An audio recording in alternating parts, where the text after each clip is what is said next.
Dehqonchilik. Yozma manbalarda Xoqoniylarning, ya'ni Qoraxoniylarning dehqonchiligi haqida ko'plab ma'lumotlar uchratsa bo'ladi. Masalan, 10-asr arab geografi Al-Muqaddasiyga ko'ra, Talas vodiysida uzumchilik rivojlangan. Bu 10-asrdagi ma'lumot. Endi undan oldingi ma'lumotni davrga qaytamiz. Eslaringizda bo'lsa, Somoniylar davlati tarixini o'tganda aytgan edik. Tarixchi Navshahiy o'zining Buxoro tarix asarida yozadiki, 840-yilda Somoniylar hukmdori Nuh ibn Asad Isfijobni egallaydi. Bu hozirgi Sayram. Va Isfijobda uzumzorlarni, bog'larni o'rab turuvchi mustahkam devor qurdiradi. Xo'p, yana qo'shimcha ma'lumot shunga, bu yerdan topilgan, ya'ni Isfijobdan topilgan tangalarda hukmdorlar ismi qayd qilingan, tangalarda turkcha ismlar ham uchraydi. Ya'ni bu Isfijob hukmdorining ismi turkcha, ya'ni turk bo'lgan hukmdor. Va mana tarixchi Umar Karayev, qirg'izistonlik tarixchi taxmin qiladiki, bu Nuh ibn Asad 840-yilda Isfijob shahrini Qoraxoniylarning bobokaloni bo'lgan Bilga Qodirxondan tortib olgan. Mana, demak bu yer Qarluq Qoraxoniylarning hukmi ostida bo'lgan. Ya'ni Somoniylarga o'tishidan oldin. Bu 9-asrning demak 2-choragi. Hop, demak qaranglar, bu 10-asrda ham aytyapti, mana Al-Muqaddasiy Talas vodiysida uzumchilik rivojlangan deb. 9-asrdagi Navshahiyning ma'lumotida ham demak mana Isfijob shahrida uzumchilik bo'lgan.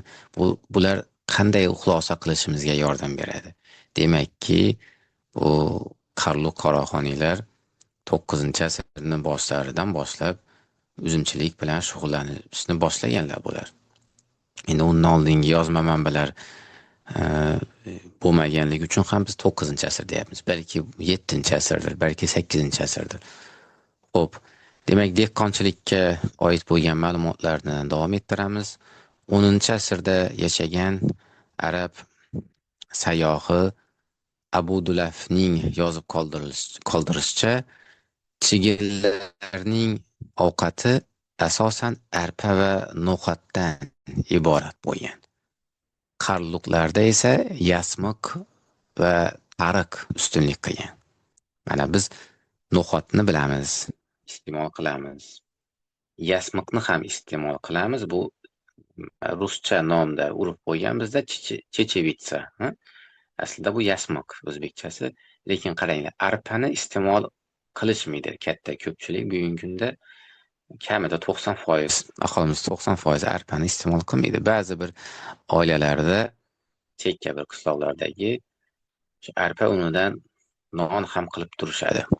Tariqni menimcha ham hech kim iste'mol qilmaydi. Bugungi kunda bu mana nimalarga, parrandalarga beriladi. Arpa esa qo'chqorlarga beriladi, o'sha yaxshi urish uchun, yaxshi yetilishi uchun. Chunki arpa juda kuchli bu. No'xat ham kuchli. Mana qaranglar, bular ko'chmanchi bo'lganmi? Asta-sekin o'troq hayotga o'tyapti bular 9-10-asrda. Ovqatlari ham ko'chmanchilarga xos. Bir yondan bular dehqonchilik bilan shug'ullanyapti. Lekin o'sha dehqonchilik mahsulotlari ham o'troq aholi yeydigan ovqatlar emas, ko'chmanchilar yeydigan. Arpa, no'xat bu kuchli ovqat bu. Yeydi, jang qiladi, otda yuradi. Shunaqa kishilar uchun bu. Yasmiq, tariq ham deyarli shunga yaqin, ya'ni sovuq o'lkalarda yashaydiganlar mana yasmiq ovqatini yesa, turklar buni marjumak sho'rpasi deb aytadi, tana qizadi. Mana bu kichkinagina ma'lumot, lekin ko'p narsani anglatadi, biz uchun ko'p narsani tushuntirib beradi. Bu ajdodlarimizni bu tarixiy mentaliteti qanday bo'lganligini shunday namoyon qilib beradi. Arxeologlar Taros shahridan O'tirorgacha bo'lgan hududda bu Sirdaryoning o'ng qirg'oqi 130 ta qadimgi shahar xarobalarini topishgan. Sirdaryoning bu yoq betida esa, chap qirg'og'ida 12 ta qadimgi shahar xarobalari topilgan. Bularning katta ko'pchiligi Qoraxoniylar davrida mavjud bo'lgan. Yozma manbalar va arxeologik topilmalar 10-12 asrlarda Sirdaryoning o'rta oqimi va Talas orasidagi xalqlarda o'troq dehqonchilik rivojlanganligini tasdiqlab keladi. Buni 10 emas, 9-asr desak ham to'g'ri bo'ladi. Nashahiyning ma'lumotiga asoslangan holatda. Xo'p, keyingi slaydga o'tadigan bo'lsak, bu ham dehqonchilik haqida. 10-12 asrlarda Qoraxoniylar xoqonligida ko'chmanchilarning o'troq hayotga o'tish jarayoni tezlashadi. Yozma manbalarda Qoraxoniylar tomonidan dehqonchilik yerlarining paykon qilinishi, ularning chorva mollarining yaylovlariga aylantirilishi haqida hech qanday dalil ham, asos ham uchramaydi. Ya'ni, mana bu nimaga berilyapti bu ma'lumot?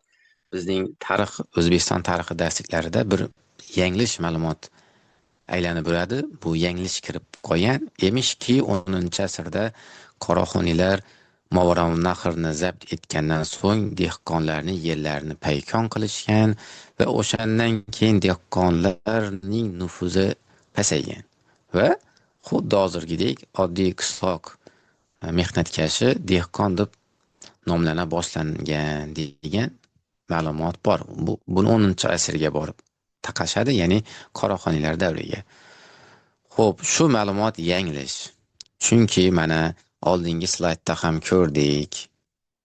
Qoraxoniylar bu 8-9-asrdan boshlab dehqonchilik, bog'dorchilik bilan tanish bo'lishgan.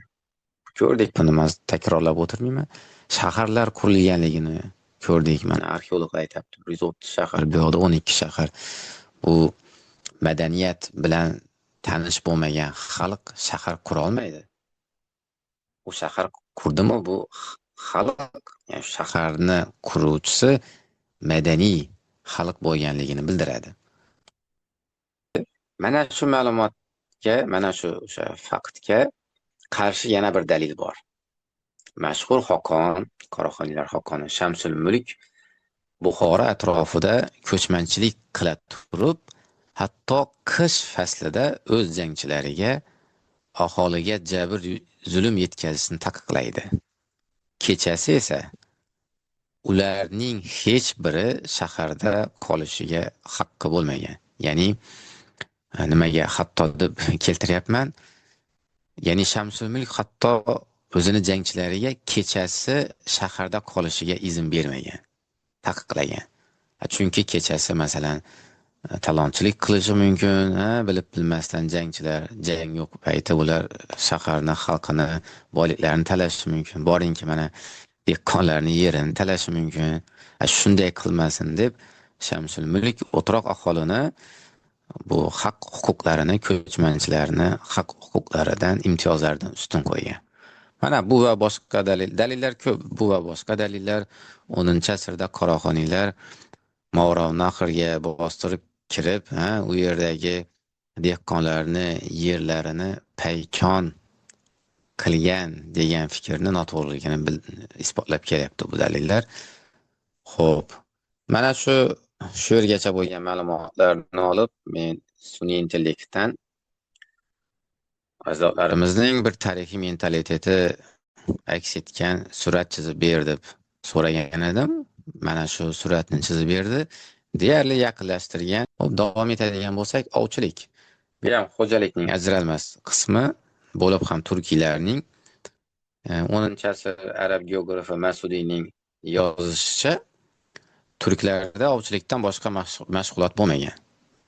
Ya'ni faqat ovchilik bilan shug'ullangan, deyapti Masudiy. Endi bu Masudiyning ko'z qarashi, buni butkul bir haqiqat deb qabul qilmaymiz. Faqat biz shuni olamiz. Turklarda demak asosiy xo'jaligining asosi bu ovchilik. Qo'shimchasi yana dehqonchilik, hunarmandchilik. Xo'p, davom etadi. Agar ovi barordan kelmasa, o'zining qo'rasidagi hayvonni so'yib yegan. Koshg'ariy va Balosog'uniyning qoldirgan ma'lumotlariga ko'ra, Balosog'uniy bu Yusuf Xos Hojib, turklar quyidagi hayvonlarni ovlagan yoyinki o'sha hayvonlar bilan tanish bo'lgan, atrofida shunday hayvonlar yashagan. Bular arxar, ya'ni tog' qo'yi, bizda tog' echkisi deb aytiladi, lekin bu menimcha echki emas, bu qo'chqor, qo'y. Ya'ni tog' qo'chqori arxar.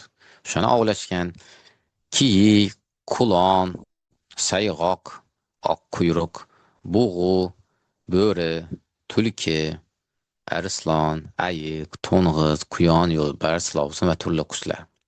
Savol tug'ilishi mumkin. Qoraxoniylar to'ng'izni nima qiladi? Bular 10-asrda musulmon bo'ldi-ku deb. Koshg'ariy va Yusuf Xos Hojibni o'sha Devon lug'at turk va keyin Qutadg'u bilik asarlar bu 11-asrda yozilgan. Xulosa qilishimiz mumkin 11-asrda, demak bu ko'chmanchi turk xalqlarining barchasi islomga kirmagan. Islomga kirmaganlar mana to'ng'iz go'shtini yeganlar. Ya'ni yovvoyi cho'chqa. Yoyinki aytishimiz mumkin, Koshg'ariy va Balosog'uniylar bu qoraxoniylar islomga kirmasidan oldingi ma'lumotni berayotgan bo'lishi mumkin. 10-asrdan oldingi ma'lumot. Xo'p, endi qaranglar, bu yerda masalan yo'lbarsni nima qilgan bo'lishi mumkin, silovsin nima qilgan, bo'rini deb savol berishinglar mumkin. Ya'ni go'shtini iste'mol qilib bo'lmaydi-ku bularni deb. O terisini ishlatgan bo'lishi mumkin. Yoyinki mana pastdagi ma'lumotni o'qigandan keyin yana tushunamiz. Bu ko'chmanchi xalqlarda nafaqat yakka holatda, balki guruh bo'lib ham o'tkazilgan. Turkiy xalqlarda harbiy yurishlarga tayyorgarlik vazifasini o'tagan. Mana jang yo'q paytlarda bular nima qilgan? Qilganlar. Bu jangga tayyorgarlik bo'lgan. Ko'chmanchi uchun jangga hozirlikni bildirgan. Nima qilingan? Hayvonlar quvlangan, bir joyga masalan o'rab olib borilgan, qamab qo'yilgan, siqib olib borganlar yoki aylanib o'tilgan. Turli xil manevrlar, harbiy hiylalar bilan hayvonlarni ovlash mashq qilingan. Jangda ham xuddi shunaqa-ku. Dushman qo'shinni bir joyga siqib olib borishadi yoki uni to'lg'ama usuli bilan aylanib o'tishadi va hokazo. Xuddi shunday manevrlarni bular ovda qo'llashgan. Xo'p, bundan tashqari Talas daryosi bo'yidagi xalqlarda baliq ovlash ham ustunlik qilgan xo'jalik. Baliq ham ovlab turishgan. Va ta'lim haqida ayrim ma'lumotlarni aytib, bu ma'ruzamizni ham yakunlaymiz. O'sha Ibrohim Bo'rategin, Ibrohim ibn Nasrning bir hujjatida 11-asr o'rtalarida madrasa haqida qiziq dalillarni ko'ramiz. Unga ko'ra, talaba bir oyda 30 dirham stipendiya olgan ekan. Dirham bu kumush tanga. Madrasa xizmatchisi, qorovullar esa 50 dirham. Qori esa 62,5 dirham. Qur'on va adabiyot o'qituvchilari 100, malakali pedagoglar 125 dirham, ilohiyotchi ustoz esa 300 dirham maosh olgan. Mana eng yuqori oylikni ilohiyotchi ustozlar olgan. Ilohiyotchi degani bu mana kalom ilmi bo'lgan-ku. Abu Mansur Moturudiylar mana shug'ullanishgan bu ilm bilan, o'sha kalom fanini o'qitadigan ustozlarni ilohiyotchi ustozlar deyishadi. Bu falsafaga sal yaqinroq.